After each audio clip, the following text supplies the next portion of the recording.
Welcome back to another special podcast from Psycosmos. Today we are going to go into a couple of current events, and we're just going to discuss a few things that have come up over the last couple of weeks. So stay tuned for more of that.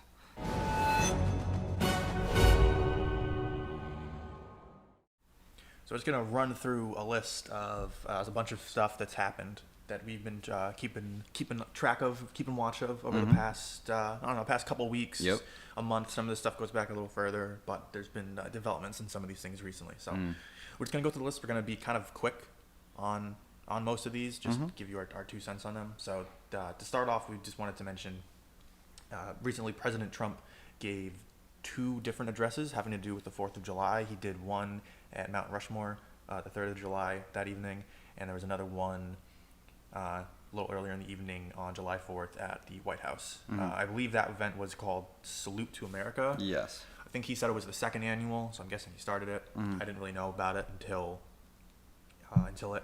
And Matthew and I watched both of them because we were curious to see what exactly he was going to say, and he'd been playing it up and everything.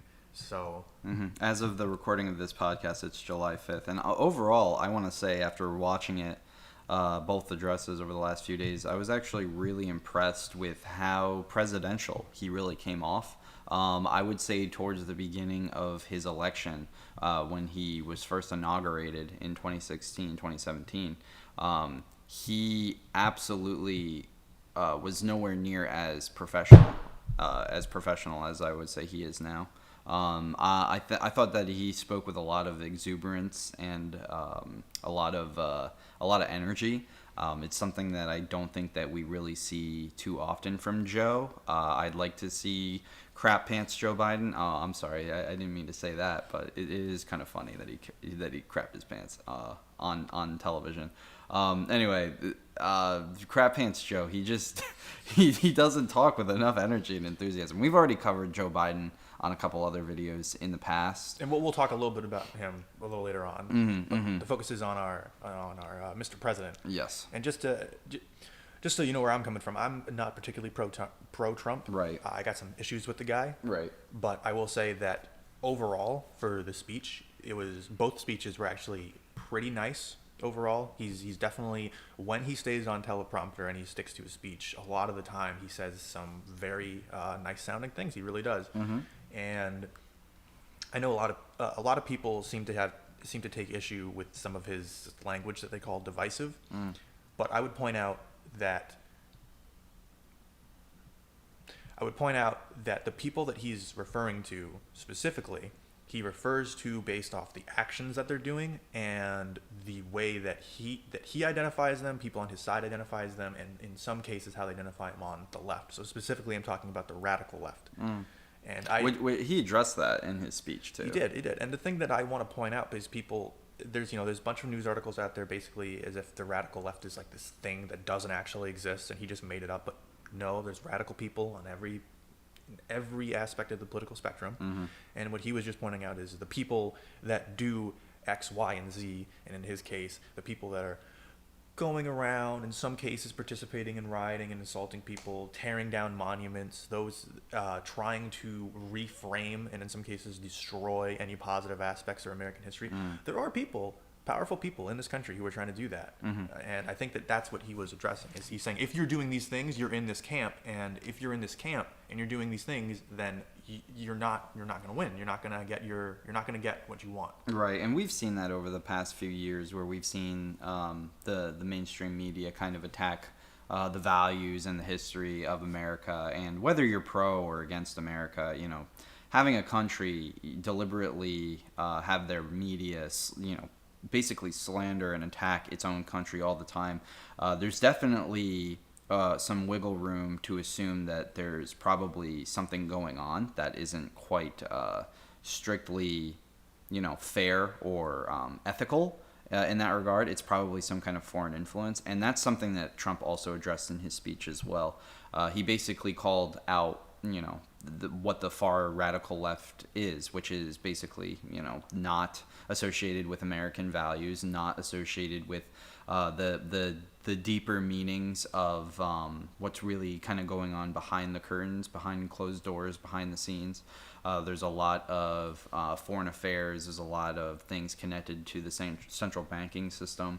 A lot of things that are just kind of going against Trump. And the more, he made a great point in one of his speeches, which is the more that they lie, the more they lose credibility. And we're definitely seeing that.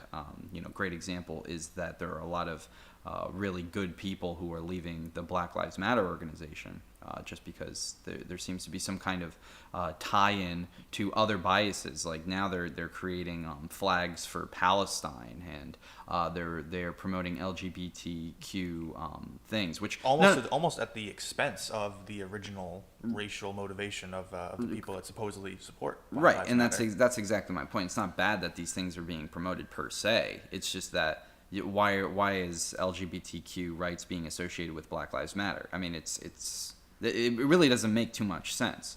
Beyond the only justification that I've seen is that they are both marginalized groups who have dealt with discrimination, which is Right, true. But right. I'm sorry, They're not the same thing, though. The racial disparity that Black people in this country have experienced in its history, I'm sorry, does not come close to the pervasiveness or level of the same discrimination that has been leveled against the LGBTQ community. Right, I agree with that. I would agree with that sentiment. Now, a lot of people might be angry at us for saying something like that, but that's just facts. I mean, you'd have to look at history, and you'd have to be completely, in denial of what went on in this country for a very long time to dispute that. But I mean, at the end of the day, it's true. So it's not that we shouldn't fight for both of them or either or. It's just that it makes no sense to kind of associate both of them unless you're purely on the platform for oppressed individuals. But what's interesting is we just recently read that psychological case study yes. that just came out, which basically, if I'm not mistaken, tied virtue signaling and victimization to the dark triad motifs of psyche, which would be Machiavellianism, narcissism, and psychopathy. Yes. Psychopathy or psychopathy. Basically stating Now, to be fair, the study didn't use the phrase virtue signaling, so just to be clear, we're using that phrase. Yes. The way that they phrased it, and you'll have to forgive me, I'm trying to find the exact name of the study right now. Generally, the summary of the article stated that people who pretend or deliberately try to come off as victims, people who are stating that they are victims of something, not that they are bad or that they suffer from these traits, but what they noticed was that people who tie being a victim to being a virtuous victim, somebody who was oppressed, and they were basically the good guy versus the bad guy, which was the evil oppressor, they are more likely to be somewhat dark and manipulative via they're more likely to have a strong association with these traits. The dark triad personality You traits. could also make the case that people with those traits are more likely to engage in that activity. Yes. But at a certain level, it doesn't. At a certain level, in terms of just its effects and its outcomes, it doesn't really matter a whole lot, because at the end of the day, what you see is an increase in false instances of people proclaiming to be victims, right, and signaling their virtue in order for gain. Right. So especially in today's culture, and we're sorry, this is a bit of a segue, but especially in today's culture, it is laughable to me that if you are skeptical about a person's victim experience in any way, it doesn't matter what race or class or gender they are, if you are suspicious of it in any way, shape, or form, you are automatically assumed to be immoral, right, or to not be positively motivated, when in reality, this study shows you, and all the different everything from fake GoFundMes to fake victim stories, yep, to even fake ethnic and racial hoaxes. Right. And again, this is not unique to any one racial group. Exactly. But the point is that you see these increased things, they happen more and more and more, and people are aware that you will see these things more on social media. Right. So the fact that you have all of that going on, it's laughable to me that people still, when you are skeptical of something, they still ask the age-old question, well, why would so-and-so lie? Because at this point in our history, yeah, you can literally pretend to be a victim, go onto a site, type out a story. It can be completely false, and people will give you money. People will read the headline and feel as though if they contribute to this, they'll feel better about themselves. And really, it's kind of sad that people do that, where they feel as though they have to stand up for something they're not involved with at all. And not that it's bad that people are standing up for victims. That's a good thing. It's the fact that people don't really look into whether or not that person was a victim or not. I think you need to be a little cynical about people's motivations. You can't assume that just because somebody wrote something and there's a particularly compelling story, right, that everything is true. Like, you never know the full story.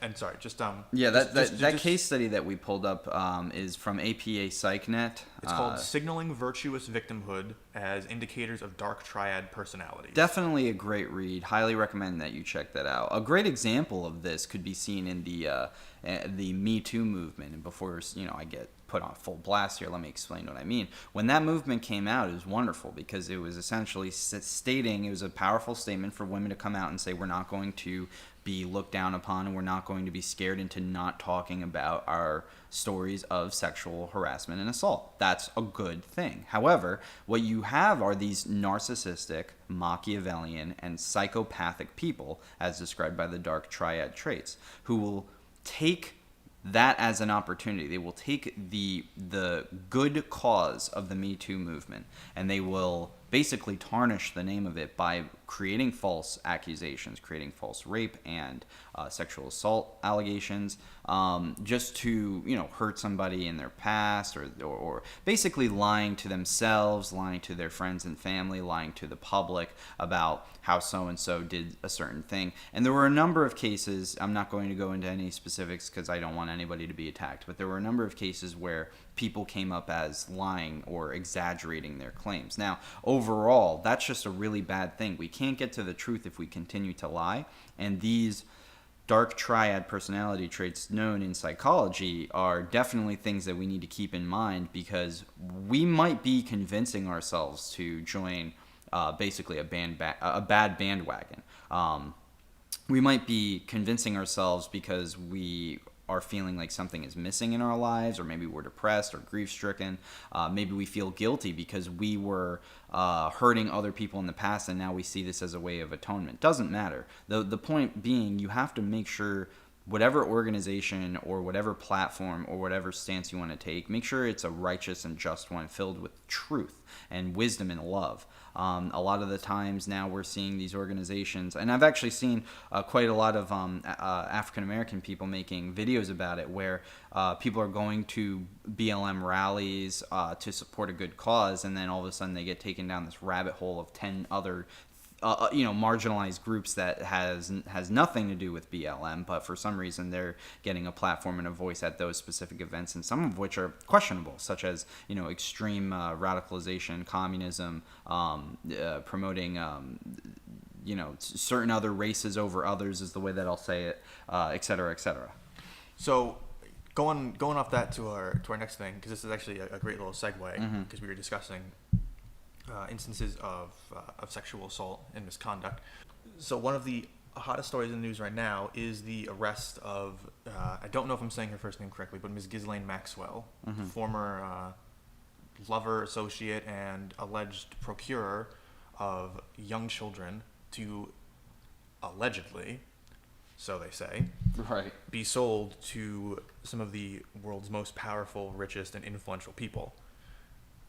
So this is a continuation in the Jeffrey Epstein saga, who definitely killed himself, no questions asked. But at any rate, this story is particularly interesting to us because we're very interested in what we perceive to be strong evidence of some sort of interconnected ring of powerful individuals around the world who engage in a large-scale operation of human trafficking, specifically younger children, for sure, with the intention of sexually, physically, mentally, physically, emotionally, spiritually harming, defiling, and exploiting, unfortunately, these children. Right. It plays a big role into our political biases. It plays a big role into something that we talk about a lot on this channel known as the sacred secretion, and different biological perceptions of the elite compared to the mass public. That's basically a big topic of it, because it goes far beyond just the sexual exploitation of these children. It goes into the realm of metaphysical, odd biological behaviors, extractions, things of that nature, experiments, really. Very strange biological experiments that are being conducted and performed on children. Now, this is a talking point that I actually like to bring up to a lot of people, especially when I'm first getting into the nitty-gritty details of what I believe and why I think people, mainly in the Western world, because that's my main experience, but also people worldwide, coming from other countries, they just don't have an understanding. They don't really seem to have a clue about what's really going on the underbelly of society. But one of the things I like to bring up as a statistic is that there are roughly 800,000 children that go missing every year in the United States. You can get those numbers by going online, and basically there are plenty of websites, including I'm pretty sure including the FBI statistics, that showcase that there are over 500,000 children at the very least who go unaccounted for, completely missing, not abducted and returned to their homes and their parents and their families. So 800,000 is a massive number, and you would think to yourself, why don't I see more Amber Alerts? Why don't I see that more in the news? Why is it that that's not being more talked about? It's a very good question. It's a very good question. One of the things I like to say is, well, they never grow up. They never get older. They never come home. Nobody really knows what's really going on the deeper underside. Or if you want to be more cynical, like I am, I would make the argument that perhaps certain people don't. Perhaps there are people in very high positions that do not want this talked about for varying reasons. And I would even go so far as to say that perhaps there are some individuals in positions, mainly politics, but also finance, and other business sectors.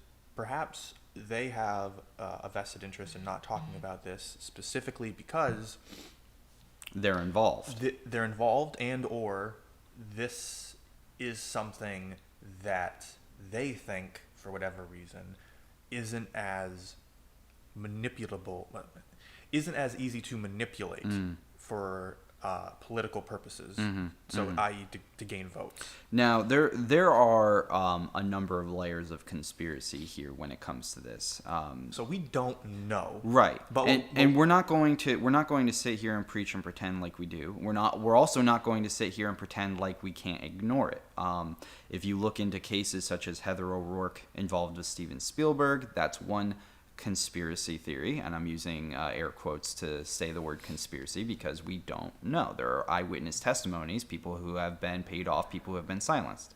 You can also look at Nickelodeon's Dan Schneider. He was a producer that worked on shows like Drake and Josh, iCarly, Zoe 101. I'm sure everybody who is probably roughly around our age generation, the millennial generation, who remember Jamie Lynn Spears getting pregnant when we were younger. So there are all these different pieces of a puzzle. Isaac Cappy and his testimonies before he committed suicide, even though days before he stated he wasn't suicidal.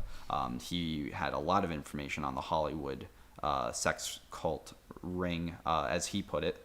And then you have all these other instances. I mean, you have Kevin Spacey, you have Harvey Weinstein, you have Michael Jackson's a great example. Very powerful, prevalent, rich, popular, very well known celebrity, and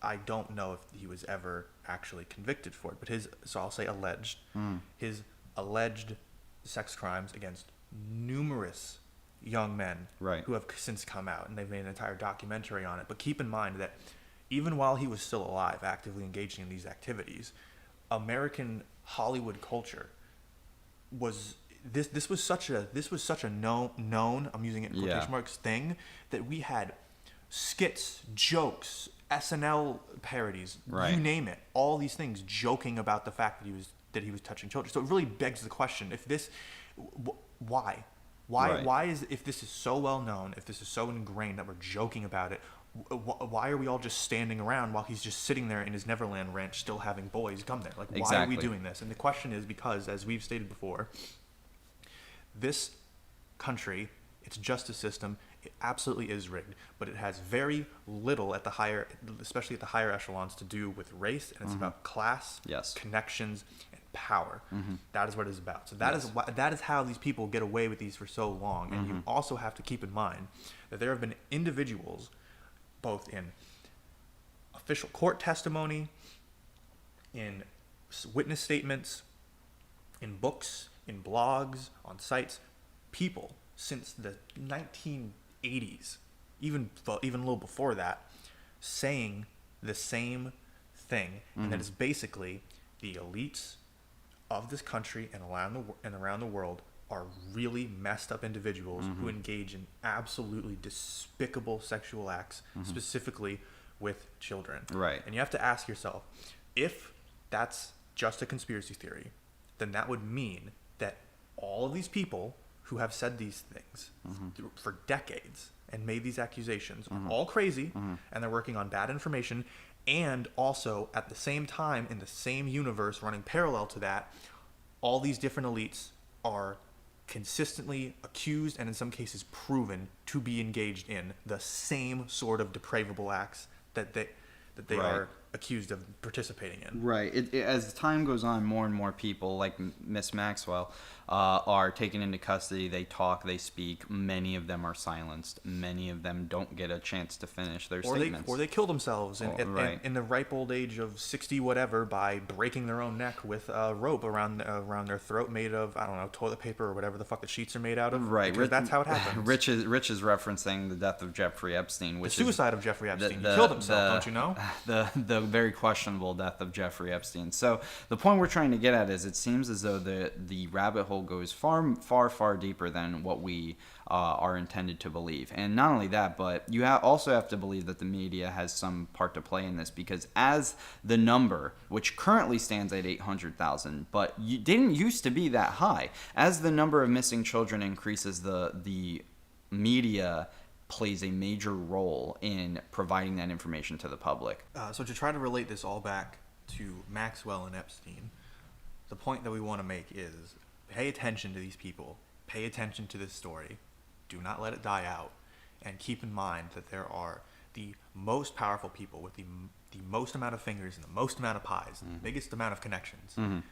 They have a vested interest in this woman not talking. Yes. And I promise you, the worst of the bunch have no qualms about doing anything necessary to prevent her from talking and compromising them and their interests in their sick, twisted empire. Due to her recent testimonies since basically being arrested, the British Parliament is effectively working to try to have a major involvement with the case, I guess is the best way to put it.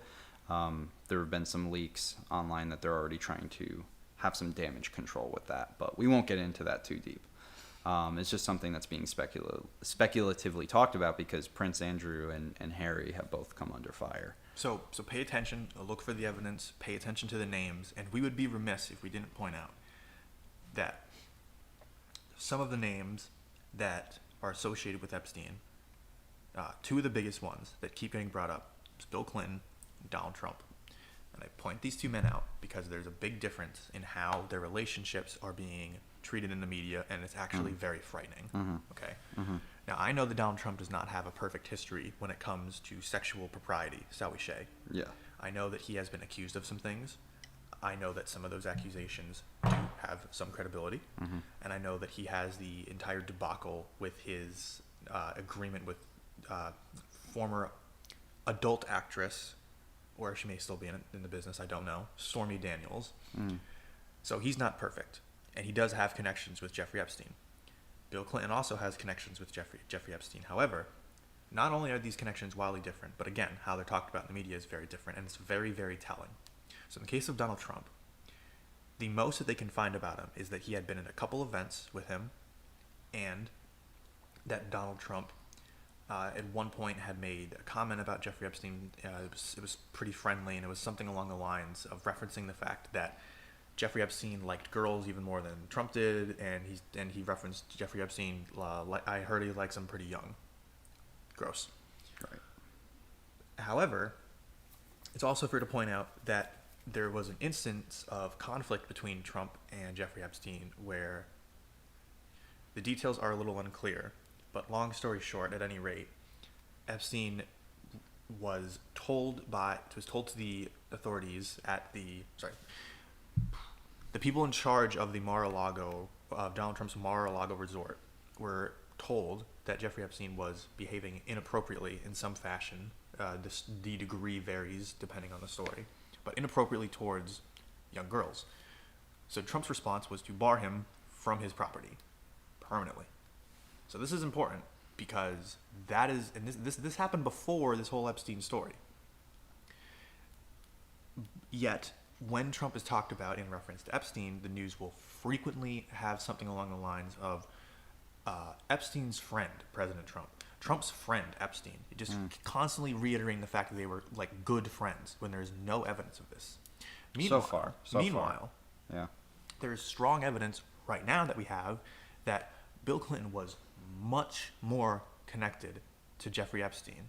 Not only did he have numerous meetings with the man, not only did he fly on the infamous Lolita Express multiple times, not only did he visit Epstein's resort, and not only do we have eyewitness testimony that at least on one occasion, Epstein and Bill Clinton were seen just hanging out by themselves on the island, but Bill Clinton and his spokespeople have lied repeatedly about these facts, even when they were already in the public domain, and you could very easily verify them. And the news has either not mentioned this relationship, mentions it in passing, or downplays its significance. So this is very telling. You have to keep this in mind, and you have to be fair. So we're trying to be fair, and we're saying we don't know if Donald Trump was engaged in the same sorts of activities that these other people are. We really don't know. It looks as though that could definitely be a possibility, and it looks as though Donald Trump has had some problematic encounters with women in the past. So we're not ruling it out. However, when you acknowledge that, and yet he's still played up as being best buddies with Jeffrey Epstein, who's hanging out with him all the time, and then the guy who actually hung out with him quite frequently, including 2 plane trips where he did not have Secret Service with him, it begs the question, why is that not under scrutiny? Why is that not being investigated? Why instead are you repeating the exact same very flimsy instances of evidence that Donald Trump was engaged with Epstein in anywhere close to the same degree as Bill Clinton? Right. Yeah. And it's interesting to see how the media spins its webs to try to focus on things that are so very unimportant, that don't need too much attention, but they will harp on issues of falsified rumors rather than actually reporting news coverage. It's sad, really.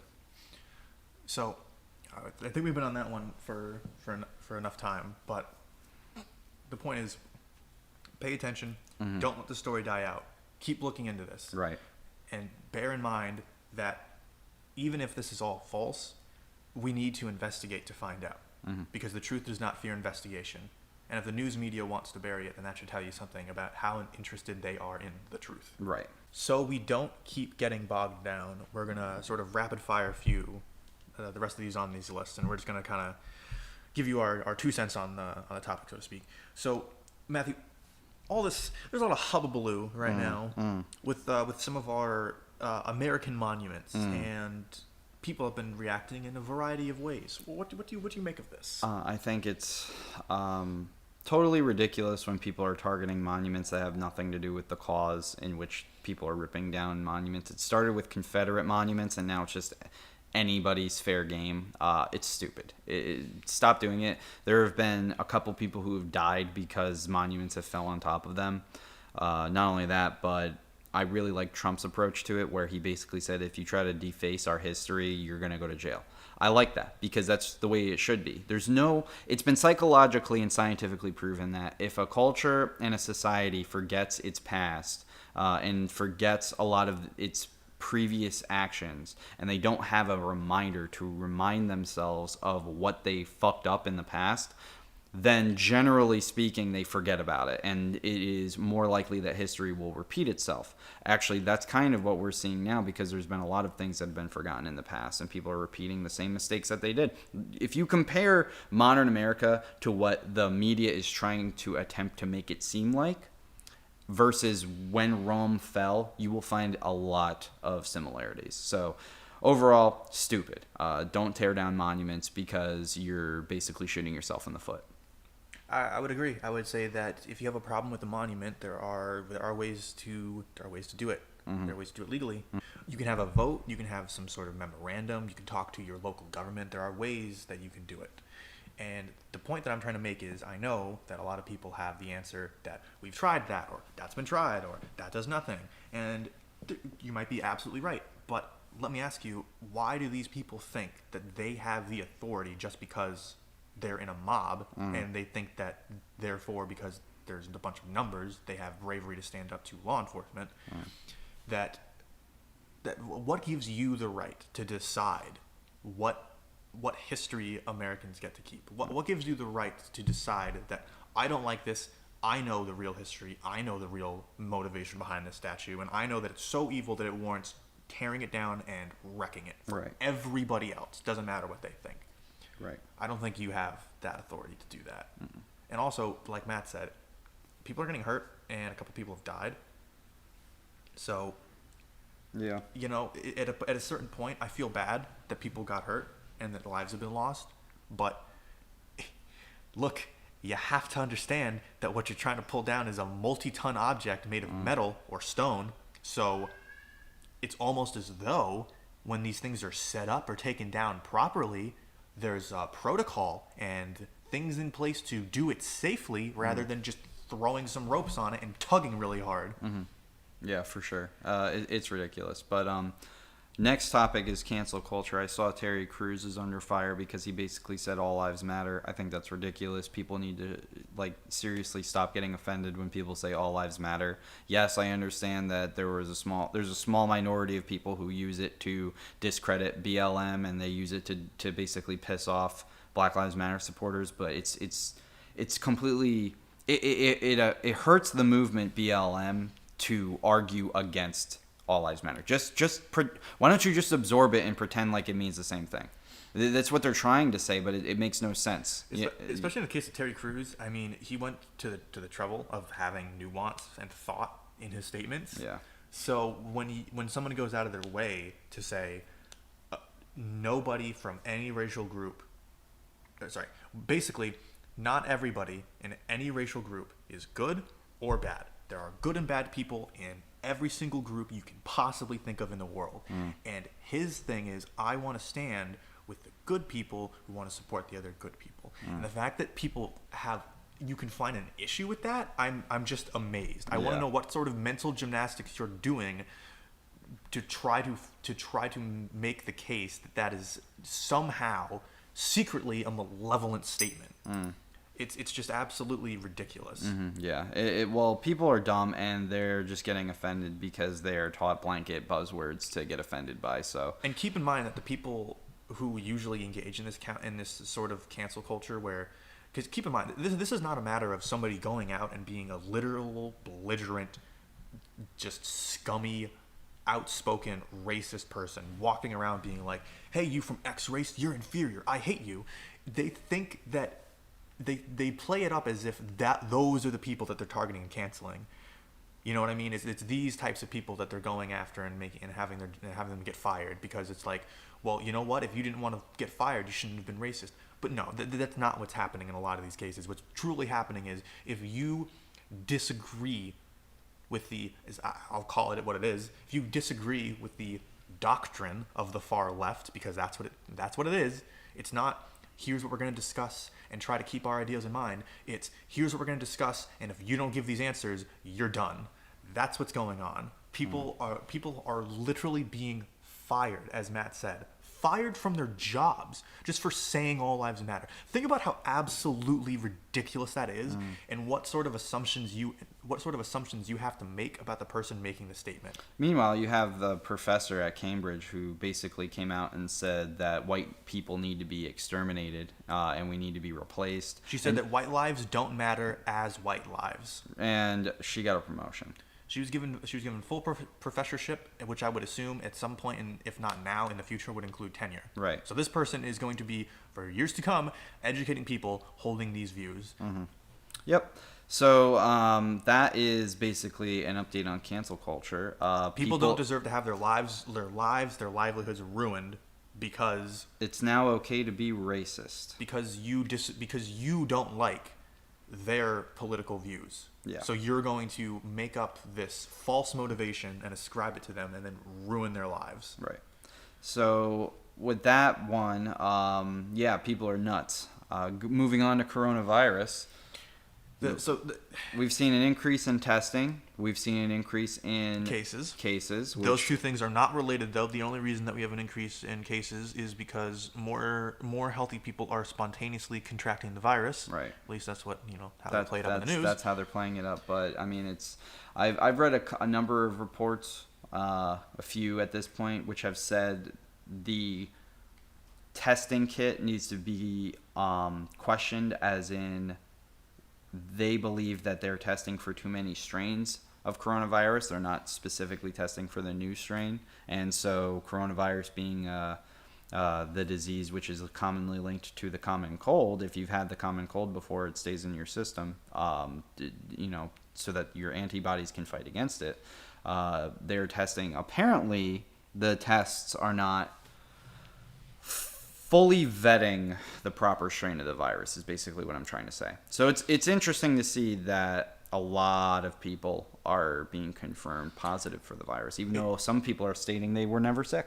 So also, there's just some other interesting things, and I'm not gonna get into my thoughts on why exactly these things are happening, but I find them very interesting. So I would just like to point out that, to the best of my knowledge, typically in the flu season, for instance, when they're tracking flu deaths, they typically don't use a full calendar year. They track the flu during its season, which makes sense. That is not what we're doing for COVID, even though it is also in the same general category of the flu. We're not doing that. We have been tracking the total number of deaths and cases since around January or February, when we first started really keeping track and having a major number of cases. So it's interesting to me to see that, number one, we are not tracking the number of cases or deaths for the coronavirus in the same fashion as, say, the flu, because typically for the flu, we count the amount of deaths and cases during the flu season, which is typically late fall to early spring. Sometimes it can go on a little longer, but my point is that we normally don't track it for an entire calendar year like we're doing with COVID. So that's interesting. Second thing that's interesting is that the media and the experts seem to not want to emphasize or to draw attention to the fact that, yes, there are new people getting the disease. Yes, that's going to happen, but that also we will naturally see more cases as we increase the number of tests, because we'll find out more people that have it. And I'm not saying that that's irrelevant. I'm saying that there's a very big difference between, as they say it in the news a lot, new cases, which to me implies a brand new, there's a person walking on the street, totally healthy, don't think he has it at all, and then suddenly he starts developing symptoms, or at least he's believed to have it. There's a very big difference between finding out more people that we didn't know have it when we didn't. There's a big difference between finding out that more people have it than we thought and new people spontaneously developing it. There's a big difference. Right. Well, if you are former Vice President Joe Biden, you believe 120 million people are dead from coronavirus. So And then in addition to that, you won't hear a lot that anywhere from 40 to 50% of the coronavirus deaths were specifically from people in either long-term care housing or nursing homes. So older people. Now, I'm not saying this because their deaths don't matter as much. Of course they do. Right. Every death matters. What I'm saying is that if you are looking at the overall lethalness of a disease, which is one of the most important things to look at, and it's also been one of the most talked about things about how scary this virus is, it is important to note that almost half of the entire people that have died from this were people that were very old and had compromised immune systems already. Again, it doesn't mean that it's not sad. What it means is that this disease is affecting specific groups more severely, and that when you just look at the number of deaths, it does not reflect that, and it's very, very important for determining the lethality of a disease. And on top of that, there are, I don't know the exact number for this, but you have to keep in mind that a good size, I would say more so than healthy people, of the people who die from the coronavirus don't die just from the coronavirus. They die from the coronavirus due to underlying health conditions or to another disease, illness, or more severe health condition that exacerbated the effects of the coronavirus. Now, again, you could argue that that's still the result of the coronavirus for the death, but my point is that the coronavirus, if the individual that died from it did not have these underlying health conditions or issues or disease or illness or what have you, they likely would not have died from the coronavirus. So you have to keep that in mind. So my whole point for this is that the virus is real. The virus is scary. It can do some serious damage to your body. But my point is that it is being disingenuously shown to be incredibly lethal by only showing people a big total scary death count number instead of breaking it down by demographics, health conditions, access to medical care, so what Rich is geographic saying, location. All of these factors matter much more than just this is the number of total people that have died, this is the metric to how scary the disease is. No.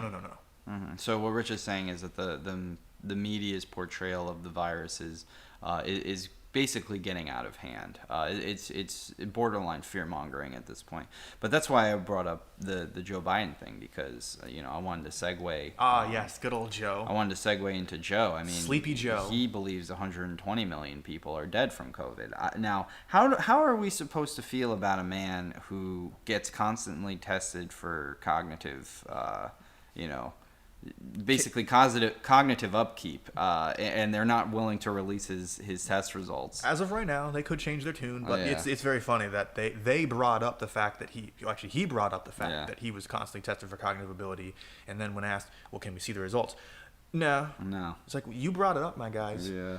So as you can tell, Matt and I are not huge fans of Joe Biden. Yeah, we're not the biggest fans of Joe, and that's not because of a Republican versus Democratic approach. It's more not necessarily. I mean, for me, it's not. For me, more so it is. For me, it's because he's involved with many court cases. One specifically, the Parsa v. Google court case, which has to relate to the child sex trafficking ring involving Maxwell and Epstein, as well as Hillary Clinton, Barack Obama, the Chinese Communist Party.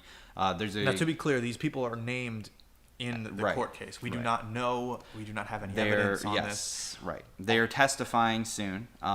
It will be more towards the end of this year, 2020. But I believe if the accusations are correct, there will be a lot of talk about it. It might be one of those things that the media attempts to sweep under the rug, but I don't foresee them doing so because of the people involved. And in the case of Joe Biden, I would feel a little more confident in saying that, look, I don't know.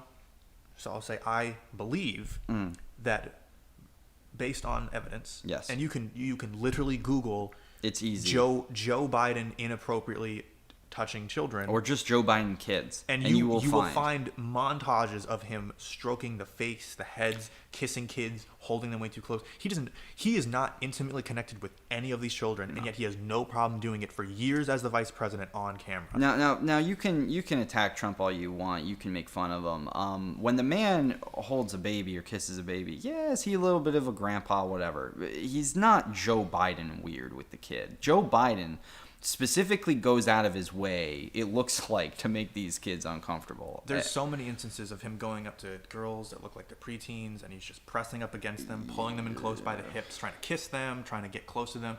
There's at least a few instances where the girl visibly tries to pull or move herself away or to duck her chin down, and he just keeps going in. Yep. It's creepy. It's disgusting. Kisses, it goes beyond just being, I'm just kind of handsy and I'm from a bygone era. No, sir. All right, there's a difference between a politician kissing a baby and a politician repeatedly kissing a young child. There's a huge difference. It's especially when it's not your kid.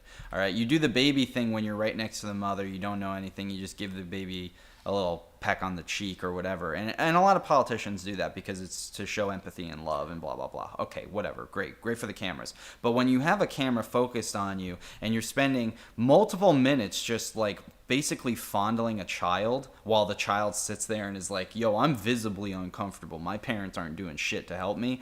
That's when it becomes really, really odd. And very, very creepy. Yeah. So this is why we don't like Joe on a personal level. Joe Biden gets 2 thumbs down from me. I think if you're going to be a part of that Epstein club, please, I don't need to see it.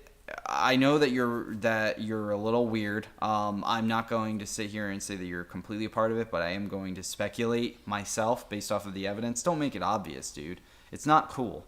All right? It's just really gross, and it's not cool.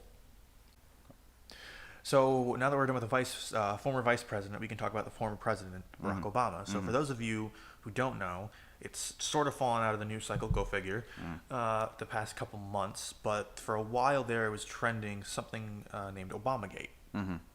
For those of you who don't know, don't be fooled by people telling you that nothing improper happened, and don't be fooled by people who tell you that President Trump couldn't tell you what Obamagate is, so it's not even real, because that's a horrible explanation. And yes, his answer was terrible at the time when he was asked, but that does not mean that there's nothing going on. Right. So for those of you who don't know, Obamagate refers to an ongoing series of investigations and information about the nature of how the original investigation into the Trump campaign and its supposed collusion with Russia.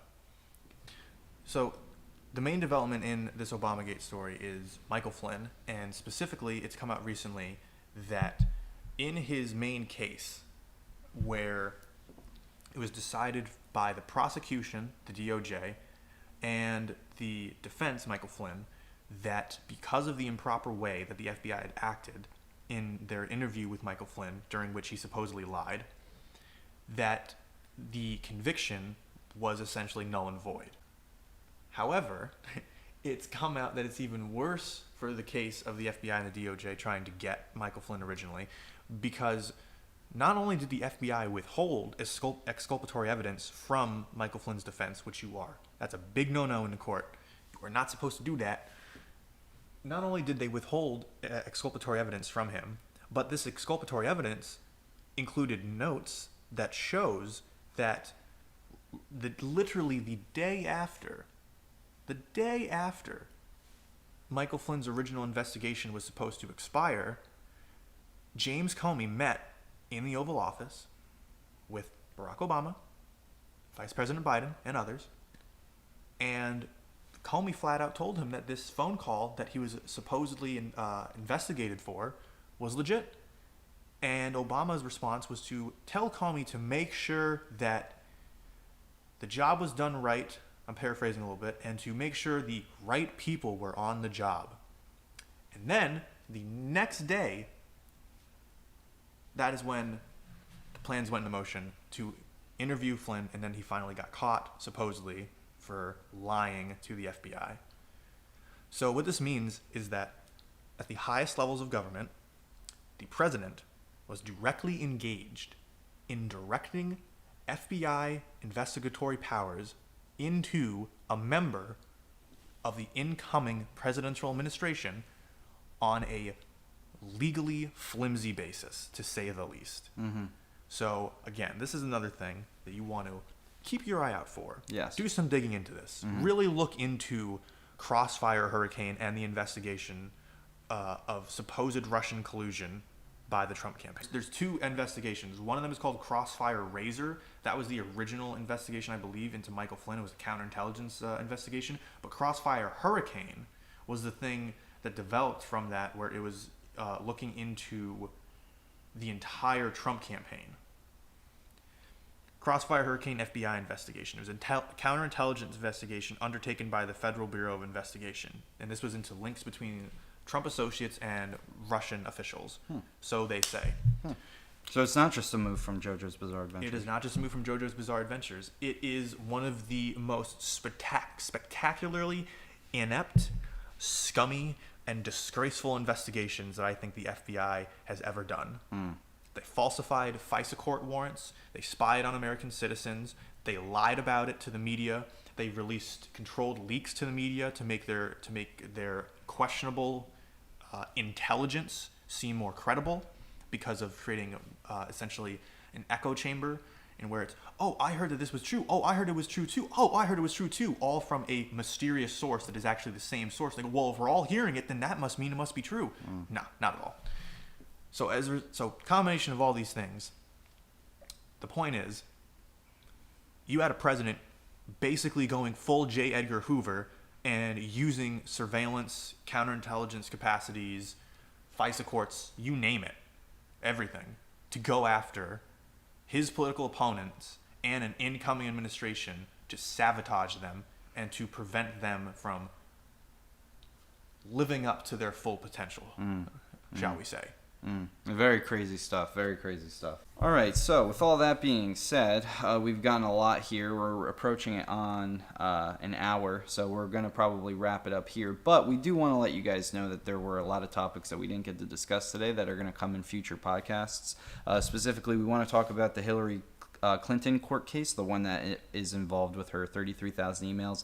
She's going to be testifying early September, so we're sure some bullshit's going to happen around then. September 9th, mark it on your calendar. Mark it on your calendar, and make sure you look it up, because the mainstream media didn't comment on it last time that she went to court. They really did not talk about it. That was in late May. So if you didn't know about that one, that's why. Another thing we want to talk about is Bill Gates, specifically a lot of his... what I would call bullshit on a lot of his vaccination talk. This is a man who has a very questionable past, very questionable family. They're really, his father was really heavily involved with eugenics organizations, which basically, if you don't know what eugenics is, it's pretty nothing good. Nothing good. Yeah, so we'll put it that way. And also keep YouTube, just so you know, not saying don't get vaccines, blah blah blah blah blah blah blah blah. Right. We're not saying that vaccines are unsafe. We're not in an anti-vaccine camp. We're just saying that there's a court case called Informed Consent Action Network versus Department of Health and Human Services, where the Department of Health and Human Services had to openly admit that they had nothing on file in terms of their annual required report to Congress discussing the safety and efficacy of vaccines, and they said that they didn't have any of that information going back, 30 years. Yeah, so that's another thing that we want to talk about, is that court case specifically, the anti-vaccination court case, and then Bill Gates as well. You want to read that? What is Bill Gates' vaccine called? It is the latest thing that he's coming up with. There's two things. There's one where it's essentially a vaccine delivery system, where it also, I believe it has like a microchip attached to the part that injects the vaccine. So it's not injecting you with a microchip. I want to be clear here. It's that it like tracks and catalogs like the vaccine being given to you in some way, shape, or form. But the big thing is also, it's called the Human Implantable Quantum Dot Microneedle Luciferase Vaccine Delivery System. Yeah. Because Luciferase, that does not sound sketchy at all. Right. Luciferase is a chemical that is being widely discussed and talked about. It has a lot of really important properties. We'll get into that in another podcast in the future. And another thing we also wanted to bring up in a future talk was a book that for some reason is getting a lot of attention but Making the rounds. doesn't need any attention at all. It's called White Fragility. Why it's so hard for white people to talk about race. It's basically written by a racist, and she details a lot of bullshit. So I'm sure we'll dissect and destroy that in a future podcast. So if you're interested in that book for whatever reason, Don't go ahead and try to read it if you can. It's pretty hard. Yeah, it's really. I think it's only $10 in Kindle. It was kind of hard for me to give her $10, but Yeah. I wanted to see what all the hubbub was about. Right. I'm still reading it. I won't make any full judgments on it yet. I'll say that thus far it's been very poorly written, and she has a tentative she has a tentative grasp on American history and culture, to say the least. Yeah. So with that being said, we'll let you guys go. Thank you for listening. If you enjoyed this podcast, make sure you like and subscribe. Comment down below what you liked about it, what you didn't like, and what you want us to talk about in the future. Make sure you check out our Patreon. We also just recently bought a website, and that will be coming shortly. It's at teampsycosmos.org. We do this all for you. We do this all for you. Make sure you check us out on social media. We got Twitter and Instagram. We're fairly active on. And then, as I said before, check out our Patreon and look forward to our shop coming soon. Thank you guys. We love you. Take care.